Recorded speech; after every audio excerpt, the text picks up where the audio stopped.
आपके ऊपर कितनी रजा है परमात्मा की। हमारे जैसे दास की ड्यूटी लगाई आपकी सेवा करने की, और यहाँ भाई बहन बच्चे जो आते हैं पहले के लगे हुए हमारे साथ, वो सहयोग दे रहे हैं। आप कितने प्यारे हो परमात्मा को, आप नहीं समझ सकते। आपके आने से पहले हम दास, हमारे बच्चे सब लग गए आपके लिए यहाँ सब मैट बिछाते हैं। अपने बच्चों को आने से, परमात्मा के बच्चों के आने से पहले उनका भोजन खाने की व्यवस्था करते हैं।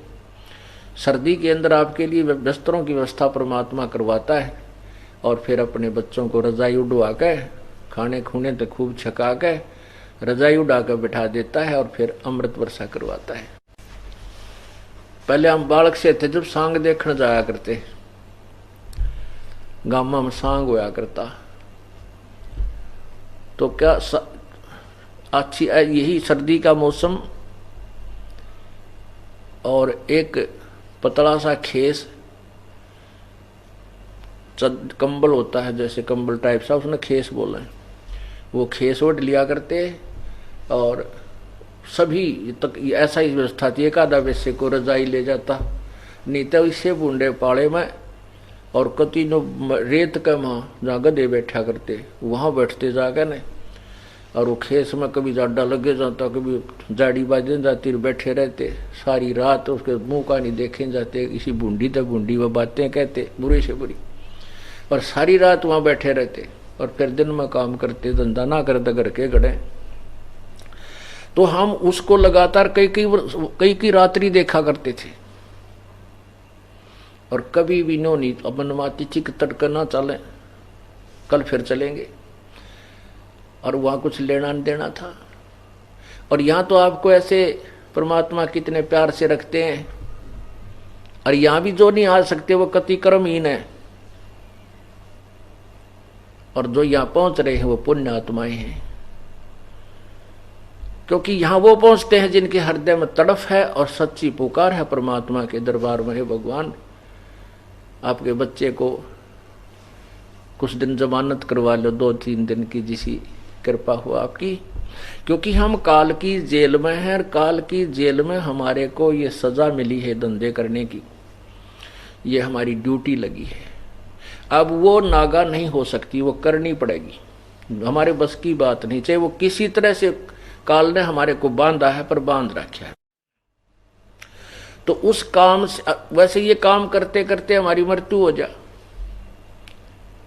एक व्यक्ति नाइट सर्विस में गया, दिन में गया, नाइट सर्विस से वापस आ रहा घर पर, घना जरूरी काम, रास्ते में एक्सीडेंट हो गया, मृत्यु को प्राप्त हो गया।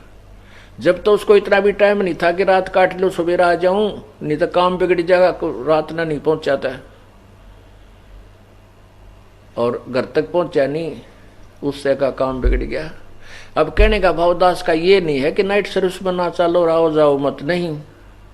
इन सब बातों को याद दिला के प्रार्थना यही की जाती है कि भगवान मत बुलाए, चलते फिरते आता जाता भगवान बजता रहे, बस में बैठ कर सफर कर रहा, काम से जा रहा, भगवान का वो सच्चा नाम लेकर के गुरु से जाप करता जा, जाप करता, और उससे फिर आपकी एक्सीडेंट बचेंगे, आपकी मृत्यु नहीं होगी, परमात्मा आपकी सौ रक्षा करेगा।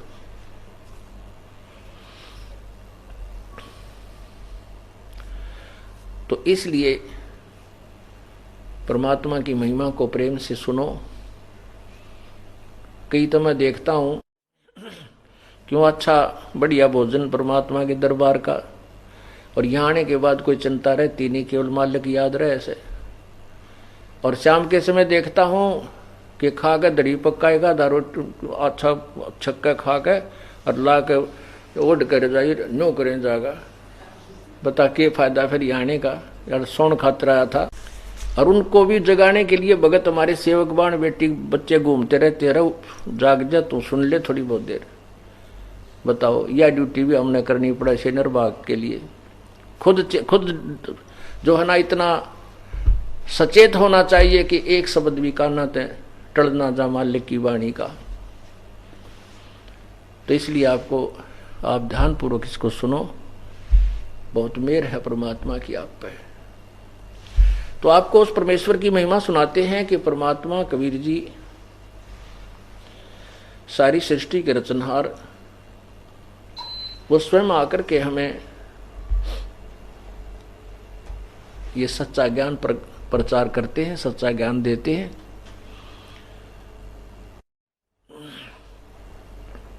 कबीर परमेश्वर जी के बारे में हम बहुत सी दंत कथाएं, झूठी कथाएं सुना करते थे कि कबीर परमेश्वर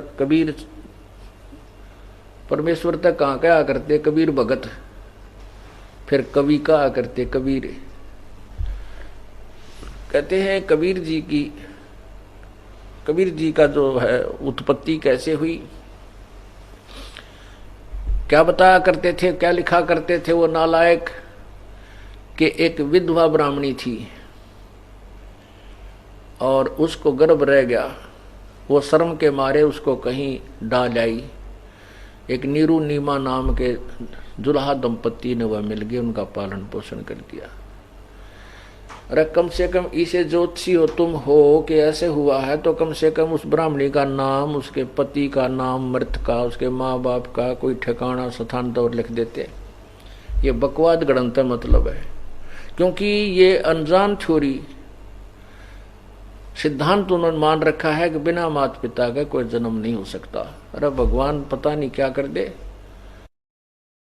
अब जैसे वैज्ञानिक क्या बताते हैं, एक कह रहा था जी कि वैज्ञानिक तो अब ये कहते हैं बाइबल भी झूठा है। बाइबल में लिखा है कि भगवान ने 6 दिन में सृष्टि रच दी, 7वें दिन तख्त पर जा बैठा। तो वैज्ञानिक कहते हैं ऐसा नहीं हो सकता, क्योंकि हमारी पृथ्वी को बने हुए 4 अरब 32 करोड़ वर्ष हो गए लगभग कुछ, और इसके बनने में बहुत समय लगता है, लाखों अरबों वर्षों में जाकर पृथ्वी बनी।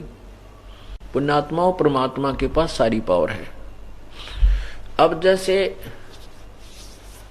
बच्चा 9 महीने में परिपक्व होता है माँ के गर्भ में, और वो फिर गर्भ से बाहर आता है, ये परमात्मा का ही विधान है, उसी का दिया हुआ ये सब मटेरियल है। वो उसी की कृपा से, उसी के आदेश से, उसी के दिए हुए गुण से वो अपने आप प्रफुल्लित होता है।